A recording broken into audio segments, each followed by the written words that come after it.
अस्सलाम वालेकुम, नमस्ते, आदाब, गुड आफ्टरनून टू एवरीबॉडी। मैं मोहम्मद आसिफ, और शायद अगर आप लोगों को याद हो पिछले बार जब आपने सेशन किया था तो मैं आया था। पिछले वाले सेशन में आप में से कोई था, अवेलेबल थे आप लोग? अच्छे से हाथ उठाइए, शर्माने की ज़रूरत नहीं है। कुछ लोग थे वहाँ पे। पिछली बार मैं ज़्यादा वक्त नहीं दे पाया था क्योंकि मुझे कहीं निकलना था उस वक्त, तो बहुत लिमिटेड टाइम में जो मैं आप लोगों को दे सकता था वो मैंने दिया था उस वक्त में। बाय प्रोफेशन मैं करियर काउंसलर हूँ। काफ़ी वक्त से थ्रू आउट इंडिया ट्रैवलिंग होती है, बच्चों से मिलना होता है और समझना होता है अलग अलग बच्चों की अपनी अपनी रिक्वायरमेंट्स हैं। लेकिन जो मैं समझता हूँ, हमारे पूरे इंडिया की बात कर रहा हूँ, कुछ 4-5 प्रोफेशंस ऐसे हैं, करियर फील्ड्स ऐसे हैं जो बहुत फेवरेट हैं बच्चों के। बताएंगे आप लोग कौन से होते हैं? बोलिए, ज़ोर से बोलिए, मैं सुन लूँगा। Doctor, engineer, IAS,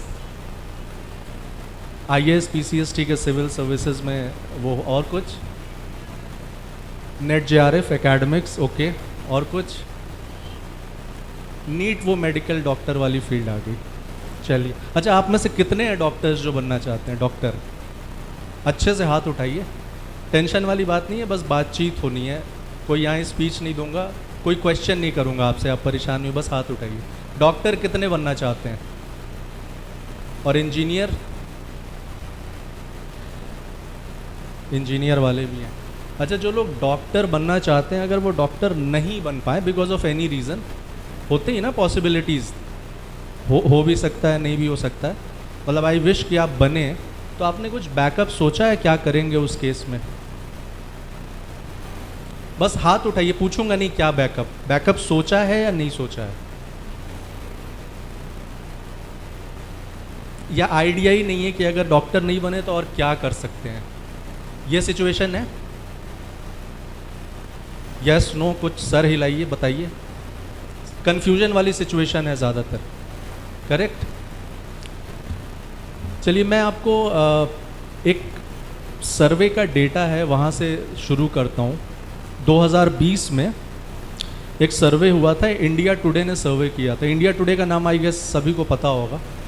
India today group जो है, जिसका आज तक है और मैगजीन्स वगैरह आती हैं, तो उन्होंने एक सर्वे किया वर्किंग पॉपुलेशन पे, यानी कि वो लोग जो किसी न किसी जॉब में हैं उनके ऊपर, और स्टूडेंट्स के ऊपर। उस सर्वे में ये निकला कि 35% वर्किंग पॉपुलेशन जो है, जो लोग अपनी पढ़ाई पूरी करके, कंप्लीट ग्रेजुएशन, पोस्ट ग्रेजुएशन, उसके आगे की जो पढ़ाई है वो करके और अब कहीं पे काम कर रहे हैं, कोई जॉब है या सेल्फ एम्प्लॉयड है, तो उसमें से 35% जो तबका है ना, पॉपुलेशन, वो सेटिस्फाइड नहीं है अपनी जॉब पे, खुश नहीं है, मज़ा नहीं आ रहा है काम करके, ठीक है? 35%, nearly 3 out of every 10 person is not happy. अब आप इमेजिन करिए, एक आदमी जो अपने प्रोफेशन पे खुश नहीं है, वो कितने साल उस काम को करेगा? एक एवरेज टाइमिंग बताएंगे आप लोग, कितनी एज से काम शुरू होता है? 25 के आसपास, राइट? तकरीबन 22 से 25 साल की एज में हम अपना काम शुरू करते हैं कहीं पे भी। और रिटायरमेंट एज कितनी है बताइए, बात करिए। देखिए, यहाँ ऑडियंस बच के चुपचाप बैठेंगे तो बोर हो जाएंगे, नींद आ जाएगी। रिटायरमेंट एज कितनी है? 60 के करीब है ना? तो अगर कोई 25 साल से काम शुरू कर रहा है, 60 साल तक काम करेगा, और उसमें से 35% ऐसे लोग हैं जिनको मज़ा नहीं आ रहा है काम करने में, तो आप खुद सोचिए वो 35 साल की ज़िंदगी किस तरीके की गुजरेगी। कैसा लगता है? सेटिस्फैक्शन होगा लाइफ में? नहीं होगा। उसके इफ़ेक्ट्स देखिए बहुत सारे होंगे। काम पे जाने का दिल नहीं करेगा, आप पहुंच भी गए तो जल्दी निकलने का दिल होगा। कभी कोई एक्स्ट्रा काम मिल गया तो आप सोचेंगे अरे ये क्या, हमें जल्दी घर पहुंचना है, ठीक है? तो आप एज ए एम्प्लॉय बहुत अच्छा परफॉर्म नहीं करेंगे। हमने आईएएस ऑफिसर्स और आईपीएस ऑफिसर्स को भी सुना है वो रिज़ाइन कर देते हैं, सुना है आपने, है ना, करते हैं, हर जगह पे ये प्रॉब्लम है। तो अब देखिए काम पे एन्जॉयमेंट नहीं है, स्ट्रेस रहेगा, टेंशन रहेगा, घर आएंगे वो टेंशन घर भी आता है, घर पे कोई मसला भी नहीं हुआ बड़ा लेकिन छोटी छोटी बातों पे वो रिफ्लेक्ट होता है, निकलता है, और फिर वो पूरा माहौल बिगड़ता है। अब आप ये बताइए आपके हिसाब से क्या लगता है प्रॉब्लम कहाँ हुई होगी, एन्जॉय क्यों नहीं कर रहे हैं? पढ़ाई तो करी आपने, पूरी तमाम पढ़ाई करी आपने, एग्ज़ाम्स क्रैक किए होंगे, इंटरव्यू पास किया होगा, फिर आपको वो जॉब मिली होगी, एक ड्रीम होता है कि वो जॉब मिले। इतना सब करने के बावजूद क्यों एक तबका है जो परेशान है? कोई बताना चाहेगा? मेरे ख्याल से यहाँ माइक भी है ऑडियंस के लिए। एनीबडी? आप बताना चाहती हैं? कोई भी? माइक है यहाँ पे। देखिए एक चीज़ मैं बताऊं, जो बेसिक रिक्वायरमेंट है किसी भी तरीके की डेवलपमेंट का, वो ये है कि आप शर्म छोड़ें पहले, बेसिक ज़रूरत है ये। अगर आप शर्म के दायरे में रहेंगे तो कुछ हो नहीं पाएगा, ठीक है?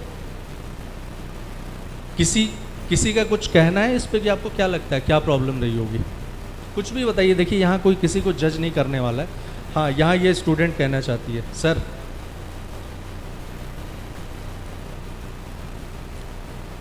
बताइए बेटा। माइक ऑन नहीं है।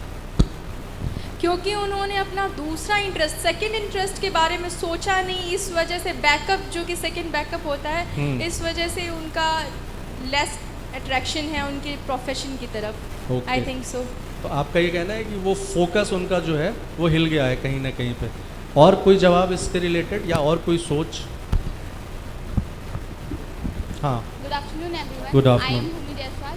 सर मतलब कि जो लोग मतलब कि बैकअप कर देते हैं अपनी लाइफ में, मतलब कि मैं उन्हें ये कहना चाहती हूँ क्योंकि वो सेटिस्फाइड नहीं होते अपनी, वो कुछ और बनना चाहते हैं, लेकिन ये किसी और की ड्रीम्स होती हैं, उसको वो कंप्लीट करने की चाहते नहीं। यानी कि जैसे पेरेंट्स चाहते हैं कि आप कुछ कर लें, तो आप वो करने लग गए और एक्चुअली आप नहीं चाहते हैं वो करना। ये चीज़ है। बच्चे काफ़ी इस बेसिस पे अपना चॉइस करते हैं कि उनके पेरेंट्स चाहते हैं कि वो कुछ कर लें। ये चीज़ है, अभी भी है। ठीक है, गुड आंसर। देखिए मैं आपको बताता हूँ, अगर वो सेटिस्फाइड नहीं है तो उनकी जो एजुकेशन की जर्नी रही है ना, जो उन्होंने 20-22 साल तक की पढ़ाई की है स्कूल में, कॉलेज में, यूनिवर्सिटी में, वहाँ कहीं ना कहीं उनकी प्लानिंग में प्रॉब्लम रही होगी। उनका जो प्लान है ना वो कहीं नहीं कहीं प्रॉब्लम। देखिए प्लान आप समझते हैं, आप कुछ भी करिए एक प्लानिंग होती है, छोटी बड़ी कुछ भी। आपको यहाँ से अगर लखनऊ जाना है या दिल्ली जाना है, कहीं भी जाना है, तो आप एक प्लानिंग करेंगे, कब पहुँचना है, कैसे जाना है, कितने दिन के लिए जाना है, तैयारी करते हैं हम उस चीज़ के लिए। अब पता चला कि आपको 4 रोज़ के लिए जाना है और आपने कोई प्लानिंग नहीं करी, बैग उठाया, बैग में 2 कपड़े पड़े थे, आपने ऐसे रख लिया, चल दिए, वहाँ जाके स्ट्रगल होगा, है कि नहीं? प्लानिंग वैसी करियर की भी, क्योंकि इसके ऊपर आपकी पूरी लाइफ डिपेंड है, इस बात को समझिए। तो वहाँ पे प्लानिंग में प्रॉब्लम है, ठीक है? अब देखिए वही सर्वे एक दूसरा डेटा देता है, वो कहता है 30%, 30% वो स्टूडेंट्स जिन्होंने 12th कर लिया है और वो अब आए हैं ग्रेजुएशन में, वो कॉलेज गए हैं, जो भी कोर्स कर रहे हैं, उस कोर्स को वो एंजॉय नहीं कर रहे हैं। 12th अभी जस्ट 12th किया है और वो कोर्स ऑप्ट किया है, उसमें भी 30% ऐसे हैं जिनको वो कोर्स अच्छा नहीं लग रहा है। अब आइदर उनमें से कुछ होंगे जो हो सकता है छोड़ दें, लेकिन मेजॉरिटी उसको खींचती रहेगी, पढ़ती रहेगी, ठीक है? बहुत कम हमारे यहाँ होता है कि बच्चे छोड़ते हैं। और तीसरा डेटा मैं आपको बताऊं, जो लास्ट डेटा इंडिया टुडे ने दिया, जो कि बहुत डेंजरस है और हम सभी को इसके ऊपर फिक्र करनी चाहिए। 95%, 95% बच्चे जो 10th के बाद अपना स्ट्रीम चूज़ कर रहे हैं, स्ट्रीम आप समझते हैं, साइंस, कॉमर्स, ह्यूमैनिटीज़ या आर्ट, साइंस में मैथ्स, बायो होती है, वो जो चॉइस कर रहे हैं, 95% बच्चों को ये आइडिया नहीं है कि उस स्ट्रीम के अंदर पॉसिबिलिटीज़ क्या क्या हैं। आप समझ रहे हैं? 95% बच्चों को नहीं पता है। अगर मैं आज मैथ्स के एक स्टूडेंट से पूछूंगा कि आप क्या करेंगे, तो वो क्या बताएगा? मैथ्स वाले बताइए, मैथ्स वाले बच्चे क्या प्लान करते हैं? मैथमेटिक्स इन्होंने लिया है, कुछ तो बताइए, कोई आइडिया नहीं है। देखिए मैथ्स वाले इंजीनियरिंग बेसिक है, कहेंगे इंजीनियरिंग करना है, बायो जो लेते हैं कहेंगे डॉक्टर बनना है, उसके आगे की ज़्यादा इन्फॉर्मेशन नहीं है, ठीक है। अब देखिए ग्रास रूट प्रॉब्लम है, हर बच्चा स्कूल जा रहा है, ठीक है, और जैसे जावेद भाई कह रहे थे कि ये रिस्पॉन्सिबिलिटी सबकी है। और जैसे वो स्टूडेंट आई थी, मैं बेटा आपका नाम भूल गया, इन्होंने कहा कि दो तरह की एजुकेशन है, एक एकेडमिक है और एक डोमेस्टिक है। तो एकेडमिक का या मतलब ये है कि स्कूल, टीचर्स, वो पूरा सिस्टम, और डोमेस्टिक यानी कि घर का माहौल। और ये दोनों चीज़ों का मिश्रण, संगम बहुत इंपॉर्टेंट है एक स्टूडेंट के लिए। आप स्कूल भेज के डेफिनेटली ये नहीं कह सकते कि मेरी जिम्मेदारी ख़त्म, क्योंकि बच्चा 14 घंटे रह रहा है आप ही के साथ में, आपको भी वो टाइम देना पड़ेगा। तो एक तो बेसिक ज़रूरत ये है कि आप सब अपने लेवल पे, चाहे आप टीचर हैं या आप स्टूडेंट हैं या आप गार्जियन हैं, जो भी हैं, या आप स्कूल के मैनेजर हैं या ओनर हैं, आप एक माहौल बनाने की कोशिश करिए, बेसिक ज़रूरत है वो, ठीक है। क्योंकि आजकल क्या है, मटेरियल बहुत है, इरादे बहुत हैं, प्लानिंग बहुत है, लेकिन इम्प्लीमेंटेशन नहीं है, उसका एग्जीक्यूशन, उसको लागू करने की जब बात आती है ख़त्म, ठीक है। तो प्रॉब्लम वहाँ पे वो चीज़ लागू करनी है अब, क्योंकि आप देखिए, आप बहुत सारे प्रोग्राम्स अटेंड करिए, बहुत सारे लेक्चर्स सुनिए, वो सब सुनने करने के बाद उसको इम्प्लीमेंट करना है। आप अगर नहीं करिएगा, पर्पज़ इज़ डिफीटेड, ख़त्म, कोई मतलब नहीं है। आप बड़े से बड़े स्कॉलर का सेमिनार जाके अटेंड करिए, लेकिन अगर आप इम्प्लीमेंटेशन पे नहीं जा रहे हैं, कुछ नहीं होगा।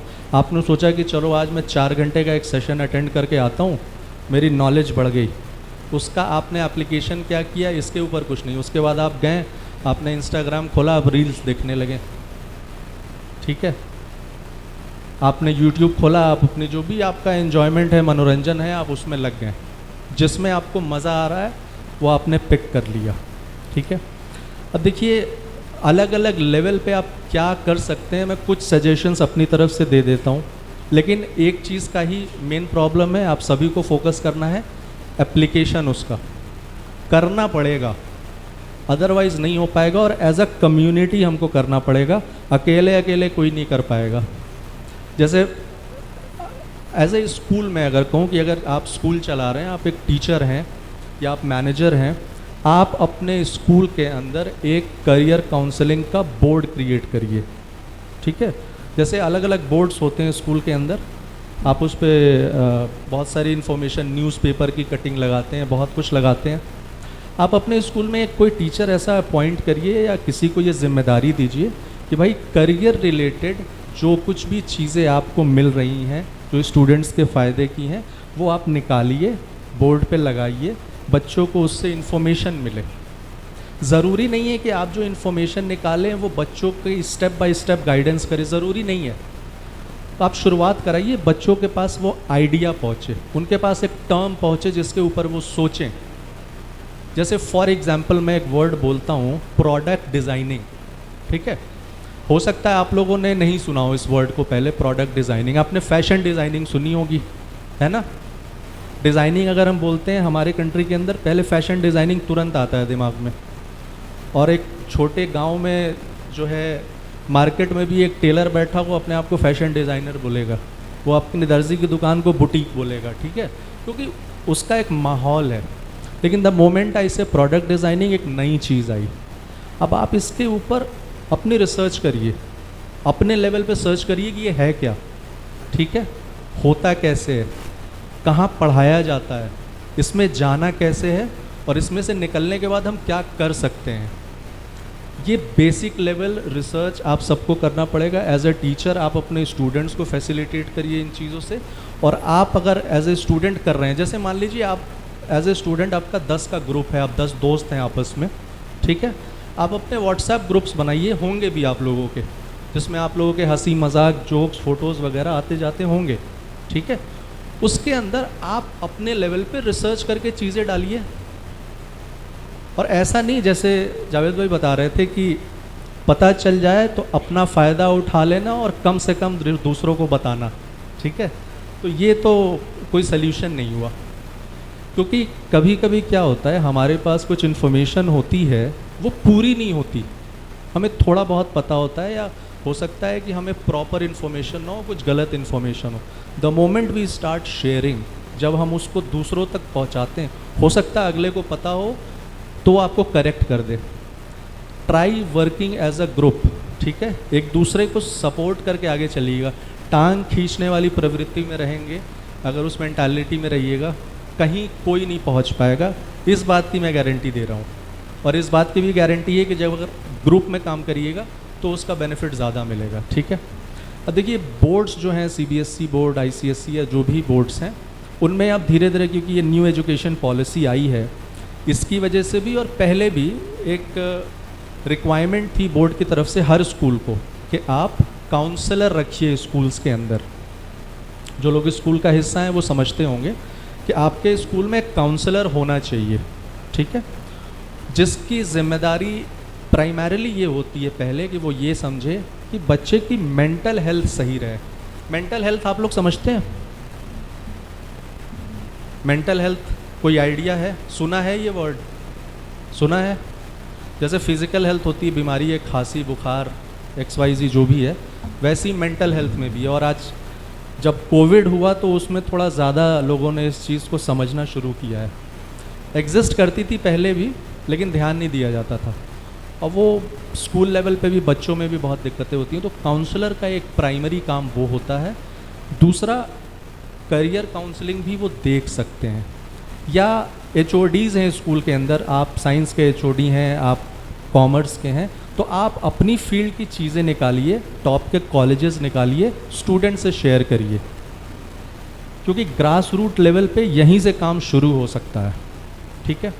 अब आते हैं स्टूडेंट्स के ऊपर। तो ये चीज़ जो है मैंने बता दिया कि as a school, as a teacher आप क्या कर सकते हैं, और भी बहुत सारे आइडियाज़ हैं, इम्प्लीमेंट करिए उसको। अब आते हैं स्टूडेंट्स के ऊपर, पेरेंट्स के ऊपर। पहले क्या होता था, जैसे उस बच्ची ने कहा कि बहुत सारे बच्चे अपने पेरेंट्स का ड्रीम पूरा करने लग गए हैं और इसकी वजह से प्रेशर में रहते हैं, नहीं कह पाते हैं, करना पड़ता है किसी न किसी वजह से। आज के टाइम पे अगर मैं पेरेंट्स से पूछता हूँ कि आप क्या चाहते हैं, आपका बच्चा क्या करे, आपका क्या ओपिनियन है, तो पेरेंट्स कहते हैं कि हमारी तरफ से कोई प्रेशर नहीं है बच्चे के ऊपर, मेरा बच्चा जो चाहे कर सकता है, कोई प्रेशर नहीं है हमारी तरफ से। आपके यहाँ है ऐसा है? आपके यहाँ पे अभी प्रेशर चल रहा है?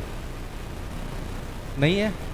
चलिए धीरे धीरे चेंजेस आ रहे हैं। मैं अपना थ्रू आउट इंडिया बता रहा हूँ। पेरेंट्स का ये कहना हो कि अब हम बच्चा जिसमें अच्छा हो, उसका जो इंटरेस्ट हो उस फील्ड में जाए, वो करे, ठीक है, अच्छी बात है। एज ए पेरेंट आप थोड़ा सा लिबरल हो रहे हैं, लेकिन यहाँ भी एक प्रॉब्लम है, और ये पेरेंट्स आप लोग स्पेशली समझिए, टीचर्स आप भी पेरेंट हैं, आपके भी बच्चे हैं, इस प्रॉब्लम को समझिए। आपके बच्चे का बेसिक डिसीजन जो होता है वो 10th स्टैंडर्ड के बाद पहला डिसीजन होता है कि वो कौन सा स्ट्रीम पढ़ेगा, ठीक है। 10th तक तो सारे सब्जेक्ट्स पढ़ाए जाते हैं, 10th तक। 11th में वो क्या लेगा। अब आप कह रहे हैं कि बच्चा चूज़ कर ले उसको जो पसंद हो, और बच्चे की एज उस टाइम क्या होती है, 13-14 से लेकर के तकरीबन 17 साल तक की एज होती है, करेक्ट। यही एज होती है जब आप 9 से 12 के बीच में होते हैं, एम आई राइट। क्या आपको लगता है एज अ गार्जियन, बच्चों से नहीं पूछ रहा हूँ, पेरेंट्स बताइए या टीचर्स बताइए, आपको लगता है उस एज में बच्चा इतना मैच्योर है कि अपना डिसीज़न ले सके? बच्चे तो कह देंगे कि हाँ हम ले सकते हैं, लेकिन आपको नहीं, राइट। तो वो एक मैच्योर एज नहीं है। वहाँ पे आप इंटरेस्ट भी देखिएगा तो बच्चों का बहुत फ्लक्चुएट होता है। एक दो चीज़ों में वो बहुत ज़्यादा इंटरेस्टेड हो सकते हैं, लेकिन अगर आज उन्होंने किसी की स्टोरी सुनी, हो सकता है वो उस प्रोफेशन को पसंद करने लगे। हो सकता है आज के बाद यहाँ से बहुत सारे बच्चे निकले तो वो कहें कि मुझे काउंसलर बनना है, मुझे रिसर्चर बनना है, क्योंकि स्टेज पे उस तरीके के लोग आए थे, ठीक है। इन्फ्लुएंस होता है। तो पहले ये समझना बहुत, देखिए मैं ऐसे ऐसे बच्चों से मिलता हूँ कि वो कोई फिल्म देख के आते हैं, ठीक है, और अगले दिन उनको ये होता है, आप पूछिएगा क्या बनोगे, तो उस फिल्म में जो एक्टर जो रोल कर रहा था उससे इतना वो इन्फ्लुएंस, कहेंगे मुझे इस फील्ड में जाना है। ठीक है, और ये प्रैक्टिकल बातें बता रहा हूँ out of my experience. Hello. तो बेसिक चीज़ है कि इंटरेस्ट की पहचान होना एक बहुत इम्पॉर्टेंट चीज़ है। बच्चे अपने लेवल पे कंफ्यूज होते हैं, आप टीचर्स के साथ बैठ के या अगर कोई काउंसलर आपको मिलता है उनके साथ बैठ के ये क्लैरिटी लीजिए, क्लियर होइए कि इस बच्चे का एक्चुअल टॉप मोस्ट इंटरेस्ट ये है, उसके बाद ये है और ये है। पहले जब इंटरेस्ट समझ में आ गया कि ठीक है भाई इन एरियाज़ में ये इंटरेस्टेड है, दूसरी जो ज़रूरत होती है उस इंटरेस्ट को अचीव करने में वो होती है एबिलिटी, कुव्वत। कुव्वत है कि नहीं है? डिफेंस में जाना चाहते हैं, रिक्वायरमेंट क्या है, पहले उसकी रिक्वायरमेंट समझिए और क्या आप उस रिक्वायरमेंट को फुलफ़िल कर पाएंगे ये समझिए।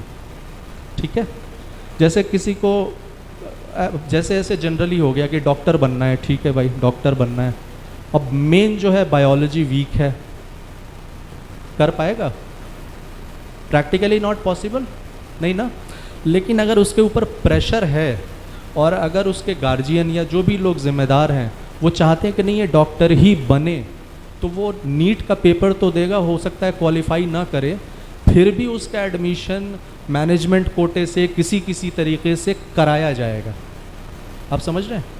उसको कराया जाएगा, वो MBBS करेगा बच्चा, और जब वो करके निकलेगा, अब आप बताइए उसकी क्या सिचुएशन होगी, क्योंकि वो सब्जेक्ट में अच्छा है नहीं। हो सकता है वो सिर्फ पासिंग मार्क कर रहा हो, पेपर पास हो रहे हैं उसके। ठीक है, तो प्रॉब्लम आप समझ रहे हैं इस चीज़ को। तो एबिलिटी का समझना बहुत इंपॉर्टेंट है, क्या हम एबल हैं कि नहीं। ठीक है, दो चीज़ हो गई, इंटरेस्ट समझ में आ गया और एबिलिटी पता चल गई। और देखिए वो बच्चे जो है ना, जो एकेडमिकली बहुत स्ट्रांग नहीं होते हैं, जैसे पढ़ाई में बहुत अच्छे नहीं होते हैं। फॉर एग्ज़ाम्पल कोई बच्चा है पब्लिक स्पीकिंग में बहुत अच्छा है, आप उससे इवेंट कराइए, प्रोग्राम्स कराइए, होस्टिंग बहुत अच्छा करता है, ठीक है, बहुत बढ़िया प्रेजेंटर है, बट सब्जेक्ट्स में नंबर नहीं आते हैं, तो उसको एक लेबल दे दिया जाता है कि ये इसका कुछ हो नहीं पाएगा, पता नहीं क्या करेगा, ये पता नहीं कुछ कर भी पाएगा कि नहीं कर पाएगा। तो ये क्या है, उसकी नॉन एकेडमिक स्किल हो गई। ठीक है, भले पढ़ाई में अच्छा नहीं, लेकिन उसके अंदर ये स्किल है कि बोलता बहुत अच्छा है। तो ये समझना है इससे रिलेटेड प्रोफेशन है कि नहीं है। ठीक है, वो हो सकता है जर्नलिज्म में चला जाए, हो सकता है मास कम्युनिकेशन की फील्ड में चला जाए। ठीक है, ये जानना बहुत इम्पॉर्टेंट है। अब देखिए, ये दो चीज़ों के बाद एक तीसरी चीज़ बहुत इम्पॉर्टेंट है, जिसको हम कहते हैं पर्सनालिटी। समझ रहे हैं आप? बैक बेंचर्स, पीछे जो स्टूडेंट्स हैं, सुनिएगा गौर से, क्योंकि बहुत इंपॉर्टेंट चीज़ बता रहा हूँ। पर्सनालिटी जो है वो बहुत अहम हिस्सा है, क्योंकि आप देखेंगे, आप किसी भी एग्ज़ाम के लिए जाएं, कोर्स के लिए जाएं, एंड में इंटरव्यूज़ होते हैं। IAS PCS जिसको भी बनना, आपको पता है ना, प्री मेंस के बाद इंटरव्यू होगा नहीं होगा। जॉब्स में आप जाएंगे, जॉब के लिए इंटरव्यू होगा। ठीक है, CUET का नाम सुना है आप लोगों ने? नहीं? अच्छा, मैं बता देता हूँ। 12th स्टैंडर्ड के बाद आपको जो ग्रेजुएशन के कोर्सेज करने हैं, जैसे BA BSc BCom वगैरह, पहले क्या होता था, यूनिवर्सिटीज़ अपना एंट्रेंस कराती थी और उससे पहले तो मेरिट पे हुआ करता था। ठीक है, 12th के मार्क्स पे। अब नेशनल लेवल पे एक एग्ज़ाम आ गया है जिसका नाम है CUET। इसमें भी काउंसलिंग या एंड में आपके इंटरव्यू वाला क्राइटेरिया है। समझ रहे हैं आप? तो अब देखिए, हर एक फील्ड में इंटरव्यू, और इंटरव्यू बेसिकली होता क्या, आपको नॉलेज की चेकिंग नहीं होती है वहाँ पे, आपका नॉलेज चेक जो है वो रिटन पेपर में हो गया। इंटरव्यूज़ इसलिए होते हैं ये समझने के लिए कि जिस जॉब के लिए आपको लिया जा रहा है, क्या उस जॉब की जो रिक्वायरमेंट है पर्सनालिटी की, वहाँ जो सिचुएशन आएगी, जो दिक्कतें आएंगी, क्या आप फिट हैं उस चीज़ को हैंडल करने के लिए।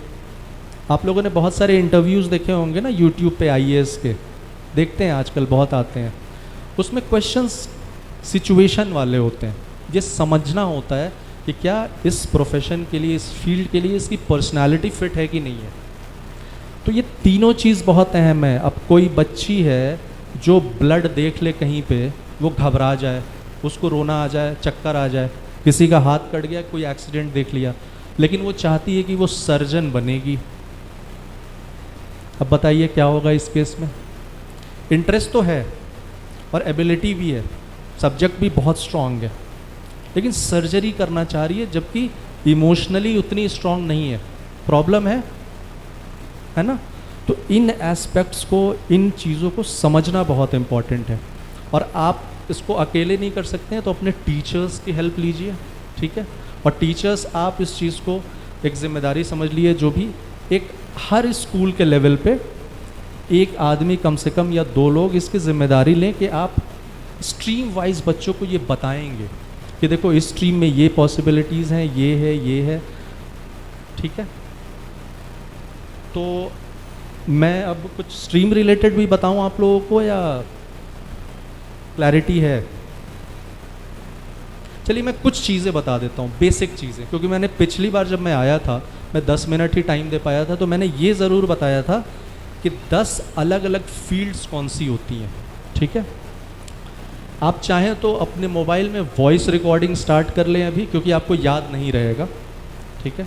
मैं वो 10 फील्ड बता देता हूँ कि मेजरली वो 10 फील्ड कौन सी होती हैं, सो दैट आप उसके बारे में इंफॉर्मेशन निकाल सकें, अपनी जानकारी बढ़ाएं, ठीक है? देखिए, पहली जो फील्ड है उसका नाम है mass communication and performing arts. ये एक फील्ड हो गई, इसके बहुत अंदर, मेरे ख्याल से कम लोग जानते हैं इसको, सर्च करिएगा, जानिएगा क्या है।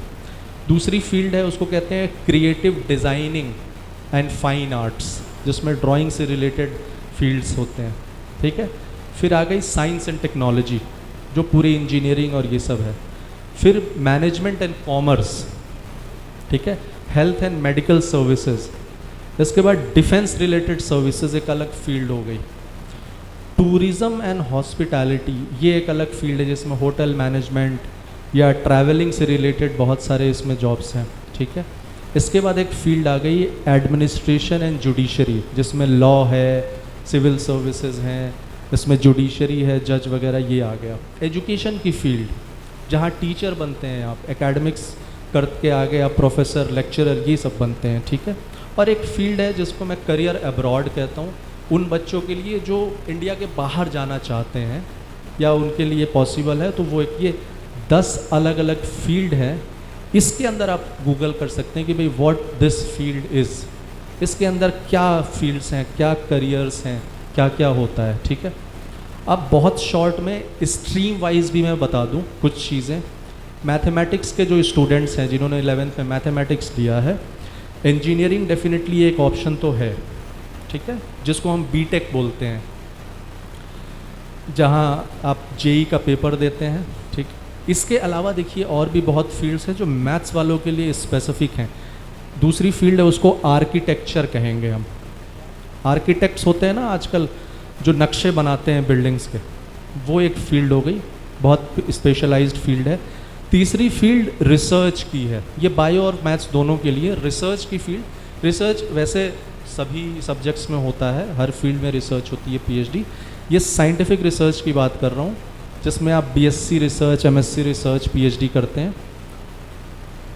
उसके बाद डिफेंस, 12th के बाद एनडीए का ऑप्शन, एनडीए के थ्रू, क्योंकि पहले लड़कियां अलाउड नहीं थी, अब लड़कियां भी एनडीए का पेपर दे सकती हैं, ठीक है? और देखिए डिफेंस में 3 फील्ड होती है, आर्मी, एयरफोर्स और नेवी। तो आर्मी में नॉन साइंस वाले भी जा सकते हैं 12th के बाद, ठीक है? इसके अलावा अगर बायोलॉजी में आते हैं तो एमबीबीएस एक ऑप्शन तो है डेफिनेटली, नीट का एग्ज़ाम होता है। उसके अलावा समझिए आप डेंटिस्ट बन सकते हैं बीडीएस करके।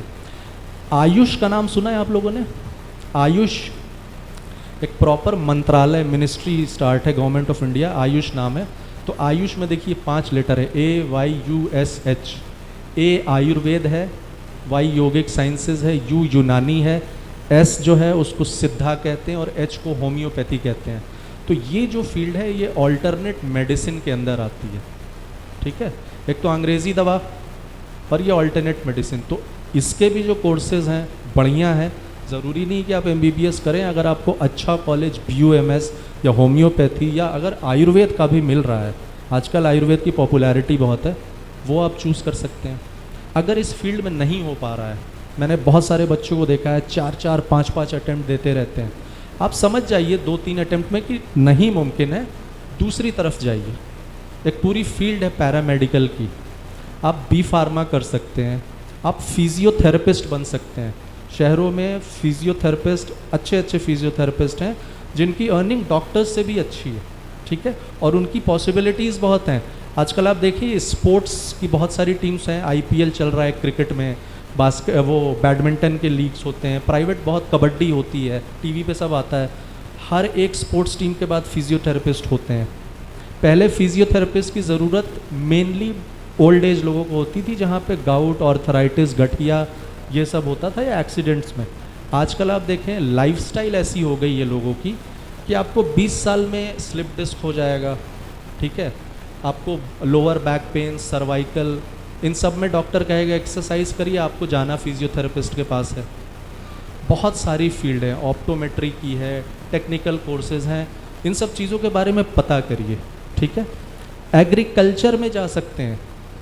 एग्रीकल्चर का मतलब ये नहीं कि आप जाके खेती करिए, आप कोर्सेज कर सकते हैं। उसमें एक पूरा डिपार्टमेंट है आईकर, ICAR, सर्च करिए जाके गूगल पे, निकालिए इसको, ठीक है। कॉमर्स वालों के साथ एक प्रॉब्लम है। कॉमर्स के बच्चे हैं यहाँ पे? हाथ उठाइए, कॉमर्स वाले हैं।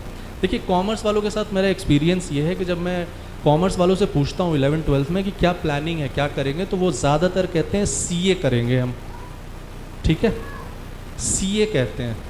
अब ये देखिए एक बड़ा रिस्की डिसीजन है, क्योंकि CA हमारी कंट्री का वन ऑफ द टफेस्ट, काफ़ी मुश्किल कोर्स माना जाता है, और इसका सक्सेस रेशियो जो है ना 5-10% है। तो मैं ये कहता हूँ कि 10th स्टैंडर्ड तक तो आपको कॉमर्स नहीं पढ़ाया जाता है स्कूल्स में। पढ़ाते हैं? नहीं पढ़ाते ना। आप 11th में गए, आपको कॉमर्स मिली, और 2 साल पढ़ने के बाद आपने डिसीजन ले लिया कि आप CA करेंगे। तो मैं ये कहता हूँ ये भाई थोड़ा रिस्की डिसीजन है। आप पहले BCom करिए, क्योंकि BCom वो कोर्स है जहाँ पे आपको उस कोर्स की डेप्थ पता चल जाएगी। बहुत कुछ और पढ़ेंगे आप, बिजनेस लॉ पढ़ेंगे जो 11th-12th में नहीं पढ़ाई जाती है, ठीक है, टैक्सेशन है, बैंकिंग, इंश्योरेंस, ये सब 11th-12th में नहीं पढ़ाया जाता है। तो मैं कहता हूँ पहले आप BCom करिए, उसके बाद डिसीज़न लीजिए कि आप किस फील्ड में जाएंगे। पहले समझ लीजिए वो फील्ड है क्या, क्योंकि मैंने CA करने वाले स्टूडेंट्स को देखा है। CA में 3 लेवल होता है, सेकंड लेवल के पेपर बच्चे नहीं क्वालिफाई कर पाते हैं, ठीक है। तो उसमें बहुत सारी फील्ड्स हैं कॉमर्स में। MBA डेफिनेटली है, जैसे जावेद भाई बता रहे थे कि अब सही भी कह रहे थे कि 8-10 हज़ार रुपये भी MBA काम कर रहे हैं। तो अब ये चैलेंज क्यों आ रहा है कि अच्छे कोर्सेज करने के बाद भी अच्छे पैकेज नहीं मिल रहे हैं? बिकॉज हमारा सिलेक्शन ऑफ इंस्टीट्यूशन गलत हो रहा है, हम कॉलेजेस गलत चूज़ कर रहे हैं, ठीक है। तो पहले हमारा ये जानना ज़रूरी है कि हर फील्ड के टॉप के कॉलेजेस कौन हैं। कहाँ से पता करेंगे? देखिए बहुत सारी एजेंसीज़ हैं हमारी कंट्री में जो हर साल कॉलेजेस की रैंकिंग करती हैं अलग अलग फील्ड की, ठीक है, और ये टीचर्स को भी हेल्प करेगा, आप निकाल सकते हैं। जैसे इंडिया टुडे करता है, आउटलुक करता है। आप जो है गवर्नमेंट की रैंकिंग पे जाइए, मिनिस्ट्री ऑफ एजुकेशन जो है हमारी, ठीक है, उसकी एक वेबसाइट है, उसका नाम है NIRF। इसका काम ही है कि वो हर साल अलग अलग कैटेगरीज़ में कॉलेज की रैंकिंग करे, ठीक है।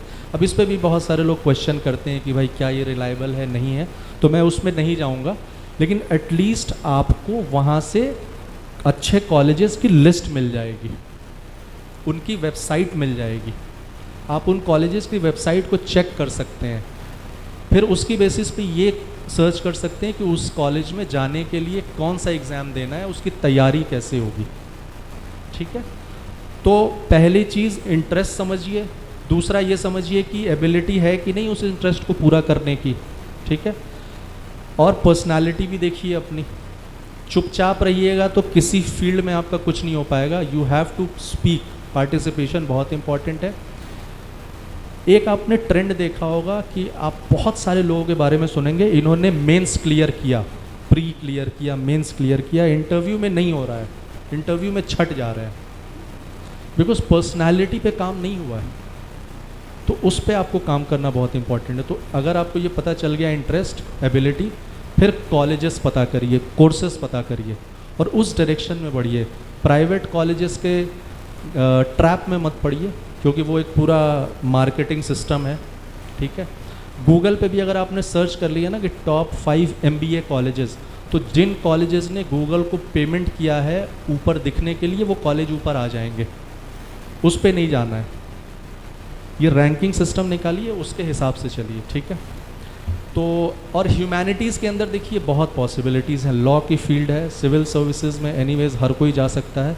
वो स्टूडेंट्स जो लैंग्वेज में बहुत अच्छे हैं, जिनकी इंग्लिश स्पीकिंग, राइटिंग या कोई भी लैंग्वेज अच्छी है, उनके लिए अपॉर्चुनिटी बहुत ज़्यादा हो गई है, क्योंकि आजकल हर चीज़ डिजिटल है, ठीक है। आप देखेंगे बहुत सारे जर्नलिस्ट अपना चैनल छोड़ के अपना यूट्यूब चैनल चला रहे हैं, बहुत सारे लोग वेबसाइट्स चला रहे हैं। उस पर क्या है, कंटेंट राइटर्स की बहुत ज़रूरत है, ठीक है। तो अभी क्या है कि फ्रीलांसिंग होती है, यानी आप किसी कंपनी के लिए काम नहीं करते हैं, अलग अलग लोगों के लिए थोड़ा थोड़ा लिखते हैं, लेकिन आने वाले टाइम में लैंग्वेज एक्सपर्ट्स की रिक्वायरमेंट बहुत बढ़ेगी, ठीक है। तो ऐसा मत समझिएगा कि बाकी सब्जेक्ट्स में अच्छे नहीं हैं तो कुछ हो नहीं पाएगा। आपकी अगर इंग्लिश भी बहुत अच्छी है या हिंदी भी बहुत अच्छी है तो हो जाएगा। इस इम्प्रेशन में नहीं आना है, डीमोटिवेटेड नहीं होना है, एहसास कमतरी में नहीं जीना है।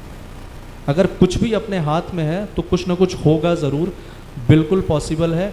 और इस सवाल के घेरे से बचिएगा जो लोग पूछते हैं कि ये वाली फील्ड कैसी है, क्या ये फील्ड अच्छी है, तो ये सवाल गलत है।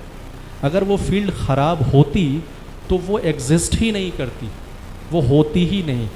मामला ख़राब और अच्छे का ये होता है कि वहाँ सही लोग अगर पहुँच जाएं तो वो फील्ड सही हो गई, और अगर गलत लोग पहुँच गए तो वो फील्ड गलत हो गई, ठीक है। तो सही जगह पे सही जगह से पढ़ के अपनी एबिलिटीज़ के साथ पहुँचिए, वो बहुत इंपॉर्टेंट है। दूसरी चीज़, एक छोटी सी टिप दे देता हूँ स्टूडेंट्स को। आप जिस स्टैंडर्ड में भी पढ़ रहे हैं, आप अपने अंदर रीडिंग हैबिट स्टार्ट करिए, और टीचर्स आप भी करिए।